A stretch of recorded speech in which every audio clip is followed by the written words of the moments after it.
Magandang araw sa lahat ng manonood. Welcome po sa ating munting channel. Isa na naman pong bagong istorya ang ibabahagi namin sa inyo. True story po ito at kagimbal-gimbal po ang malalaman ninyo sa araw na ito. Pasintabi po sa mga viewers na kumakain at mga sensitibong manonood. Bago po tayo magsimula, huwag po natin kalimutan mag-like and subscribe sa channel na ito para po pag may bagong videos kaming ma-upload, kayo po ay ma-notify. Maraming salamat po. Babala! Ang inyong mapapanood ay maselan kabilang ang mga sensitibong linya, video at larawan. Diskresyon ng manonood ang kailangan. Ito'y kwentong nakakatakot sa tunay na buhay na mas nakakatakot pa sa anumang pelikula. Dalawang tao ang magkasabwat sa krimen. Sina Leonard Lake at Charles Nang. Unahin muna natin kilalanin si Leonard Lake or Leonard Thomas Lake. Kilala rin bilang Leonard Hill at iba't ibang mga alias ay isang Amerikanong serial killer. Si Lake ay isinilang sa San Francisco, California noong October 29, 1945. Noong bata pa siya, naghiwalay ang kanyang mga magulang at siya at ang kanyang mga kapatid ay pinapunta sa kanilang mga lolo't lola. Sa murang edad, nagsimula siyang kumuha ng mga hubad na larawan ng kanyang mga kapatid na babae. Ito ang naging simula ng kanyang pagkahumaling sa pornografiya. Nasiyahan din siya sa pagpatay ng mga daga sa pamamagitan ng pagtunaw ng mga ito sa mga kemikal.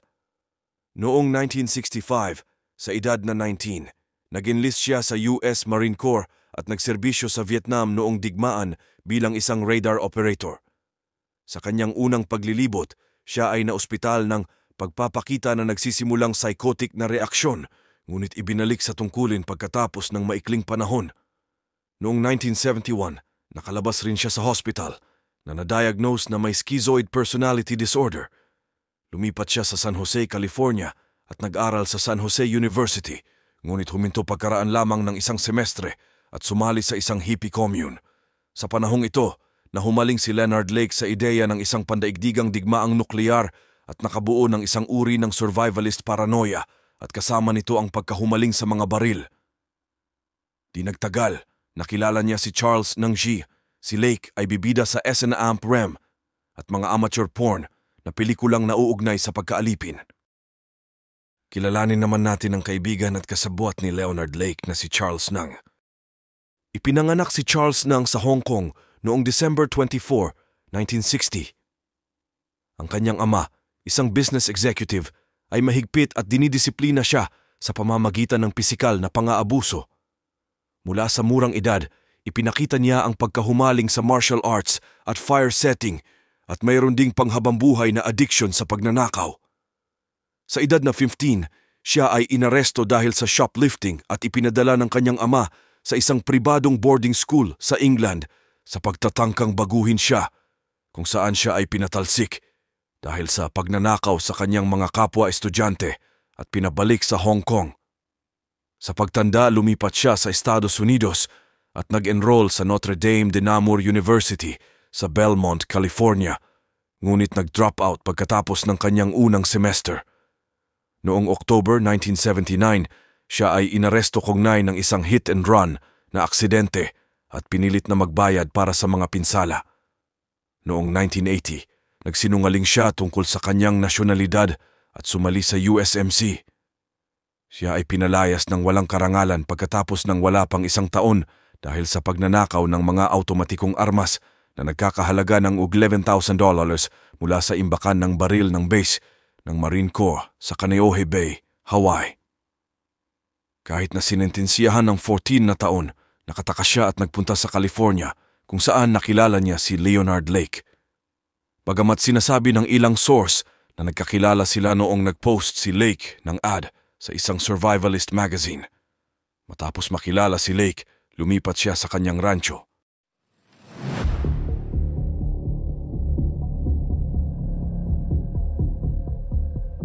Ilang taon, nagsimula si Leonard Lake at Charles Ang ng isang pattern ng panggagahasa, pagpapahirap at pagpatay. Tinutukan ni Lake at Nang ang mga kababaihan, ngunit hindi sila nagdalawang isip na dukutin ang buong pamilya. Matapos patayin ang mga lalaki at mga bata para maalis sila, Bibihagin ni Lake ang mga babae sa isang custom-built na kwarto sa bunker sa ranchohan. Tinatali sila at pahirapan at gagahasain at sa huli ay papatayin sila. Hindi umano pinayagan ni Lake Siang na pumasok sa likurang bahagi ng bunker na sinabi sa kanya na iyan ang aking domain. Naakit din ni Lake ang mga lalaki sa compound na may mga pangako ng trabaho ngunit sa halip ay ninakawan at papatayin sila. Pagkatapos ay ninakaw ni Lake ang kanilang mga pagkakakilanlan. Matapos patayin ang mga biktima sa pamamagitan ng pagbaril sa kanila, ililibing nila ang mga ito sa mababaw na libingan o malapit sa ilang property o susunugin sila at ikalat ang mga buto. Natagpuan ng pulisya ang higit sa 40 pounds ng nasunog, durog na mga pira-piraso ng buto na nakakalat sa paligid ng ari-arian ng Wilseyville. Si Charles Ang ay nahatulan ng pagpatay sa 11 tao, ngunit dahil sa napakalaking dami ng nasunog, nabasag na mga pira-piraso ng buto na natagpuan sa cabin, inaakalang nakapatay sila ng aabot sa 25 tao. Si Lake ay kilala na nakagawa ng ilang mga pagpatay nang walang tulong ning, at isinulat sa kanyang journal na sa una ay napakaaalangan na makisali sa aking plano. Ang mga kilalang biktima ay kinabibilangan ng kapatid ni Lake, ang kanyang matalik na kaibigan, ang kanyang mga kapitbahay, maraming tao na nakilala sa pamamagitan ng mga anunsiyo sa pahayagan, mga nangungupahan ng isang boarding house kung saan umupa si Lake ng isang silid, 2 lalaki na nag-advertise ng gay sex, isa sa kanila ay nakaligtas, at 2 katrabaho ng Ang. Narito ang ilang mga clips na na-recover ng mga pulis sa loob ng bunker ni Leonard Lake. Pasintabi sa mga sensitibong manonood. Good evening.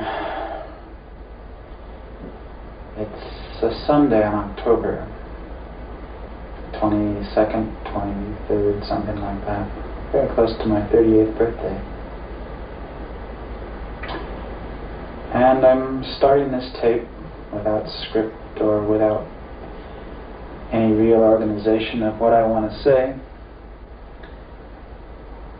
But I do feel a need to explain.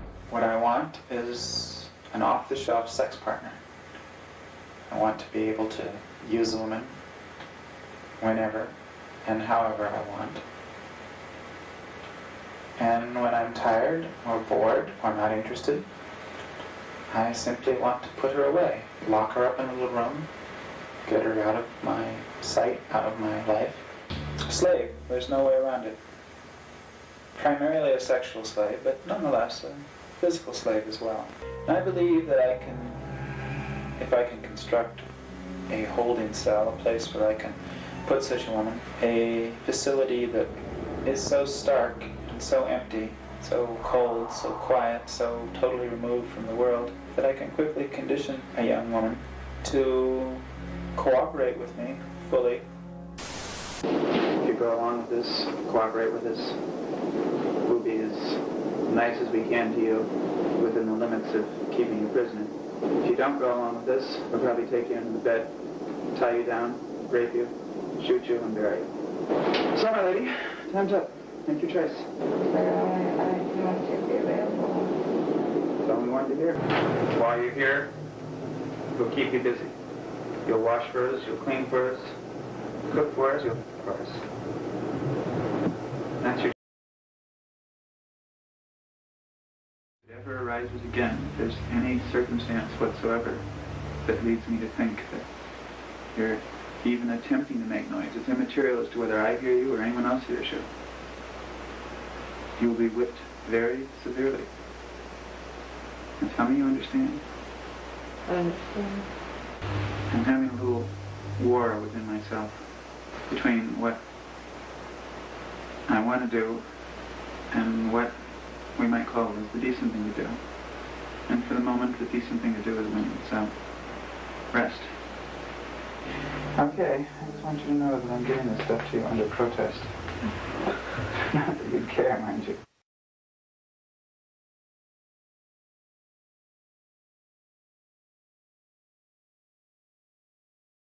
You let us know? Probably not. Why are you doing this? Because we hate you. Yeah. Your baby is going to be taken away. Excuse me, I'm going to be taken away. there's a family down in Fresno that doesn't have a baby. You're not taking my baby. And the baby's dead, right? They got one now. That's my baby. Brenda, you have a... Her baby is sound asleep, like a rock. We don't like you. Would I like me to put it in writing? It's done. Just stick it whatever we tell you.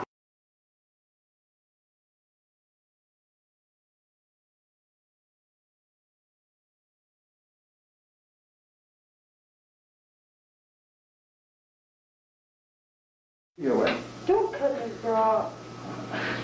Nothing is yours now. You're totally ours. I'm going to pass out into the night or something. Well, you can pass out, but we're going to hook you up.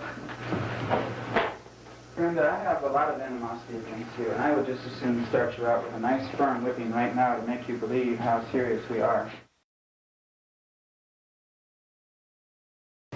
So, I thought... Nahayag ang mga krimen noong 1985 nang mahuli si Charles Ng na nag-shoplift sa South San Francisco.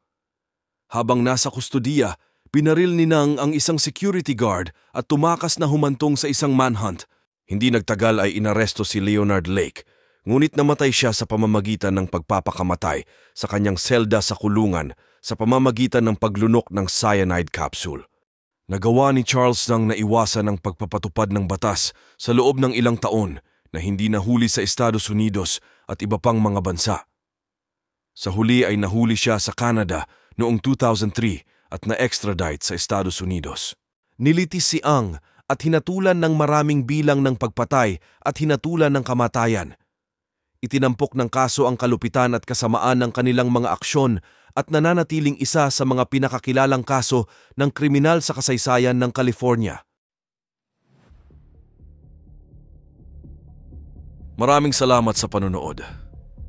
Sa mga bago pa sa ating YouTube channel, please like and subscribe para kayo po ay ma-notify kung meron tayong mga bagong videos. Hanggang sa muli.